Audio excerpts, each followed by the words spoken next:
Hey everyone, it's Colin from GIY Guy. Thanks for checking out today's video. Today I want to introduce a new series. It's going to be 3 parts called How to Grow a Pizza Garden. Basically, Michaela and I like to make flatbread pizzas. We like to go to the store, get a flatbread, and then load it up with everything that we want on our pizza. We throw it on the grill, and it's delicious. And so in this series, I want to cover 6 ingredients that I think are kind of essential to making a really good pizza. The way this is going to work is I'm going to release 2 ingredients at a time. And basically, whenever I drop a video, you'll see part 1, 2, and 3 for the pizza garden.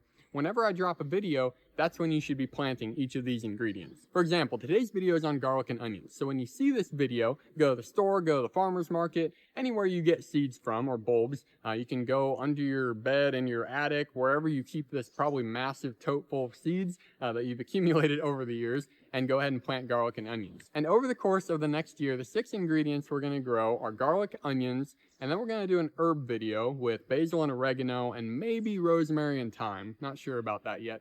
And then the 3rd video will be tomatoes and zucchini. That one's going to be a lot of fun. Looking forward to that. But basically, the best part about this video series is you hit that subscribe button, you hit the notification bell, and whenever I post a video, part 1, 2, or 3 of the pizza garden, that's how you know when you plant something. So making it really easy on you, and hopefully when it's all said and done in July, August of next year, we'll be able to throw all our ingredients together, throw it on the grill, and have a delicious flatbread pizza.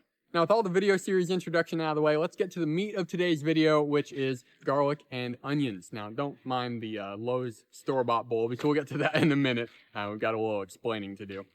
There are a few reasons I love growing garlic and onions. Number 1 is that they're very low maintenance, and you don't have to do anything with them for the entire season. Basically, you stick a bulb in the ground, let it grow till the end of summer, and then you harvest. Number 2 is that I've never had any issues with pests on garlic and onions. The biggest issue I've had is when a squirrel goes through in the fall trying to find some nuts and they dig up a couple of my bulbs, but really not a big pest issue. The 3rd reason I enjoy these is you can be efficient with your garden. So right now, I've got some lettuces for my fall crop. We're still in the 40 to 60 degree range here in Nashville, Zone 7A. And I really don't see a reason to cut these out yet because we can still get some good harvests. This romaine's still looking good, just haven't had a use for it in the kitchen yet. We've got some radishes that we can pull. And so instead of ripping all this out and throwing it in the compost bin, I just went ahead and interplanted some garlic and onions in between the rows. So you can see all these new shoots popping up.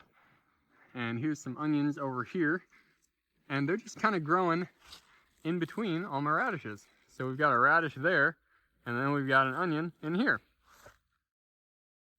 And what I love about this is I don't have to waste any of the fall crop. I can keep all my lettuces and then everything else is just growing in between. So it gets a head start and I still get to reap the benefits of all these cold weather veggies. Now you probably know the best time to plant garlic and onions is in the fall, basically the October to November time frame. And what you're shooting for is the sweet spot between planting them early enough so that they get a head start on their roots before the ground freezes, but planting them late enough so that you don't get a ton of above ground growth that's going to get damaged in the cold winters. So I did an experiment last year in Greensboro, North Carolina, where I planted garlic and onions. And basically I just wanted to leave them uncovered, expose them to the winter elements the entire season. What I found was that garlic is pretty much indestructible down to 15 degrees. We didn't have any casualties, had a great harvest and everything. Everything is perfect. On the other hand, onions did not fare so well. They don't really like anything below 25, I don't think, because when we got down to 15, it basically killed back everything on the top, and it just had to start from scratch come the new growing season. So if you see that you're going to get anything below 25, it'd probably be smart to throw some kind of fleece or leaf covering or whatever you've got over your onions just to take the edge off. The reason you have to plant these in the fall is because they take so long to mature. They'll grow in pretty much any temperature above freezing, preferably 70 to 90 degrees is what they like. But you plant them in the fall because garlic takes 8 to 9 months to mature and onions take 4 to 5 months, which if you plant these in May, you're not going to get a harvest and you might not get one at all, at least until November, December, at which point the October rainy season can actually rot the bulbs and it'll just ruin your harvest, period. Now, to be honest, I planted mine in mid-October, and it ended up being too early. I saw a cold snap coming and thought, well, this is going to be winter time. Better get them in the ground. Turns out it popped back up to 40s and 60s for like the next month, and so I'm getting a ton of above-ground growth that I'll have to protect over the winter time. Now let's talk about how you can plant these things. There's a couple options. The easiest option is you go buy bulbs at the store, which is usually what I do for onions because I don't like to grow them from seed. And it's actually pretty cost effective if you have a small garden like I do. At Lowe's, you can buy 40 bulbs for about $5. And then you can also get 3 garlic bulbs for $5, which each have about 7 or 8 cloves. So you can get, you know, probably 20 to 25 garlic plants out of one of these things. Option number 2 is what I'm trying to do more of, and that is grow from previous harvests. So for garlic, that means I hold back a couple of these, or maybe 3 or 4 of these garlic bulbs each year. And what I do when I'm getting ready to plant, you break them out and you take apart the cloves. I usually leave the skin on. Don't worry about making them all clean and pretty like you're going to cook with them. And make sure, this is a very key part to growing garlic, make sure you keep this bottom piece. This is where the root is going to grow. So you don't want to take this bulb and then just lop off the root part, because you're basically going to destroy your garlic seeds. Let's go a little closer. You can see what I'm talking about better. Right here at the end of your clove, this hard part is where the roots are going to grow out of.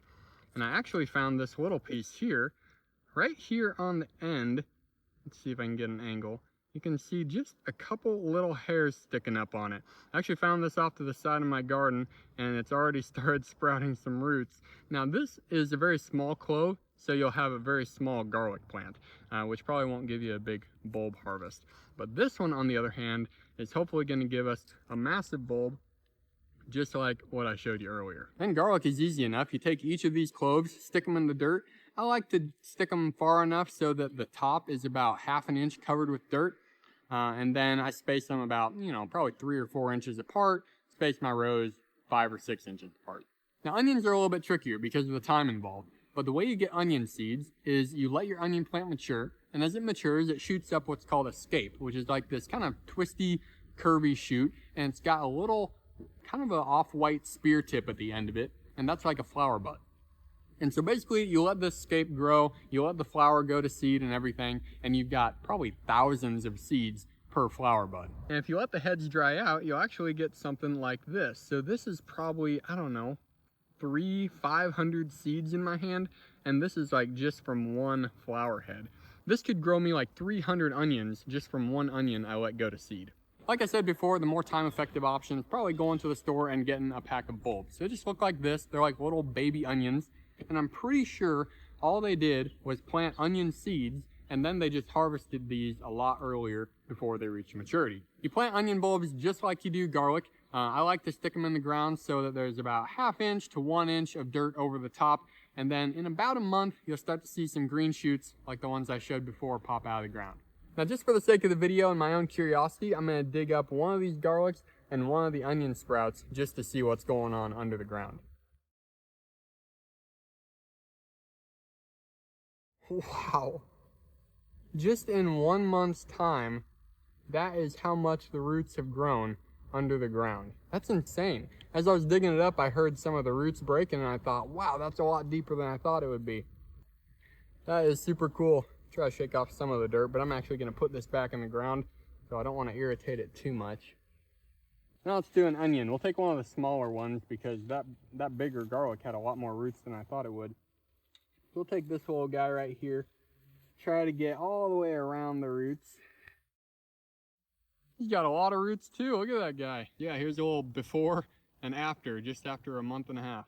Pretty cool. Well, that's all I've got for today's video. I hope you enjoyed it. I learned a little something different myself today, pulling up those garlic and onion seedlings. It's just always fascinating to see what happens under the ground where we don't usually see what's going on. I hope this video series piqued your interest. Keep an eye out for any videos relating to Pizza Garden. I know I said I've got 3 of the main videos covering 2 ingredients each, but I'm also throughout the growing season going to be releasing a couple shorts here and there just for 30, 60-second tips on how to grow because not all of them really warrant a 5 to 7 minute video. With that, I hope you enjoyed this video. Keep growing yourself and get outside and plant you some garlic and onions.